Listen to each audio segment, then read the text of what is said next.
सोच नहीं चलेगी, नहीं चलेगी, नहीं चलेगी। महिला विरोधी सोच नहीं सहेंगे, नहीं सहेंगे, नहीं सहेंगे। दिल्ली प्रशासन होश में आओ, होश में आओ, होश में आओ। जिसके चलते आज हम लोग धरने पे बैठे हैं, और धरने पे नहीं, हमारे लोग आमरण अनशन पे बैठ गए। मैं खुद आज उपवास पर बैठी हुई हूँ। तो जब तक हमारी मांगे पूरी नहीं होती, हमारे लोगों के मुआवजे नहीं मिल जाते, तब तक हम अब इस धरने को तोड़ने वाले नहीं है। जितनी भी बुरी शक्तियां हैं वो कितना भी जोर लगा ले, पर हमारे लोगों के हौसले को नहीं तोड़ सकते। हुकुम भाई और राजपाल भंडारी भाई भी है, आपके वीडियो के माध्यम से मैं कहना चाहता हूँ, इन्होंने उस दिन यहाँ पे आके शाम को कहा कि हम जनता के लोग हैं, हम कोई पॉलिटिशियन नहीं है, हमें जनता की फिक्र है, हम इसलिए आए हैं। कनिष्ठ प्रमुख जी ने कहा ये हमारे लोग हैं, हमें इनके साथ खड़ा होना चाहिए। मैंने कल रात इनको कॉल किया कि अगर आपको वास्तव में जनता की फिक्र है तो आप कल से हमारे साथ बैठिए, चाहे जब भी हमारी मांगे पूरी हो, लेकिन आप कल से हमें यहाँ मिलने चाहिए। इनका ना अभी तक कॉल आया, नहीं अभी तक यहाँ पर आए हैं। डीएम साहब ने जो उस दिन जो हमने मिलने गए थे, तो इन्होंने कहा था कि 10 दिन के अंदर हो जाएगा। फोन में बात हुई थी, डीएम साहब से हम मिले। मैंने कहा सर आपने एक लेटर देने के लिए कहा था, तो इन्होंने कहा डीएम साहब ने कि मैं आज संडे, आज कर्मचारी नहीं है, आपको लेटर हमारे एडीएम नरेंद्र नगर आएंगे, वो वहां दे देंगे।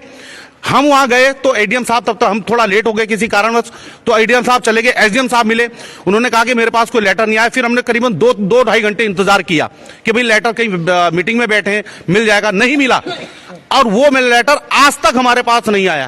क्या बोलना सर, हमारा मकान टूट गया है और क्षतिग्रस्त हो चुका है, खत्म हो चुके मकान, जो तिरपाल के नीचे रह रखे हम। डीएम साहब को 3 बार गए, हम खुद 3 बार डीएम साहब के पास गए। डीएम साहब ने हमें आश्वासन दिया है कि आपका काम जो 10 दिन के अंदर मैं क्लियर कर दूंगा। अभी तक कोई आश्वासन हमें कुछ। डीएम साहब ने हमें आश्वासन दिया था कि आपका 1 सप्ताह के अंदर हम आपकी कार्रवाई पूर्ण कर देंगे। उसके बाद हम तहसील में गए थे और एसडीएम साहब ने बोला कि हमको लिखित दिया कि 1 सप्ताह के भीतर आपकी सारी कार्रवाई पूर्ण हो जाएगी। लेकिन उसके बाद हम गए तो हमें फिर वही हुआ कि फैल रेलवे को भेज दी, रेलवे वाले ने वापस भेज दी। ऐसा ही चल रहा है सर, वो वापस ही आना जाना लगा हुआ फैल का।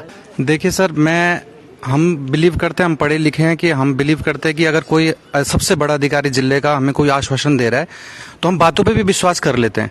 ऐसा हमने और जगहों के लिए भी किया, लेकिन उसमें चलो बहुत समय बाद समाधान निकल गया। तो यही बात पे उनके विश्वास करके हुकुम भाई जी जो थे, राजपाल भंडारी जो थे कनिष्ठ प्रमुख, वो यहाँ पर आए, उन्होंने हमें विश्वास दिलाया। डीएम साहब ने फोन पे हमें विश्वास दिलाया कि हम आपकी तीनों मांगों को मानने के लिए तैयार हैं।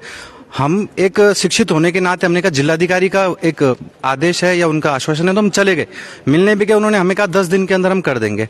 तो 10 दिन हो गया, आज 15वां दिन है और अभी तक कोई कार्रवाई जो हुआ होगा हम नहीं जानते। हम ये कहना चाह रहे हैं सर कि हम भी गए थे, जिस दिन डीएम को मिलने गए थे, तो उन्होंने बोला कि 10 दिन के अंदर आपका काम हो जाएगा, लेकिन अभी तक कोई काम नहीं हुआ। आज 15 दिन हो गए।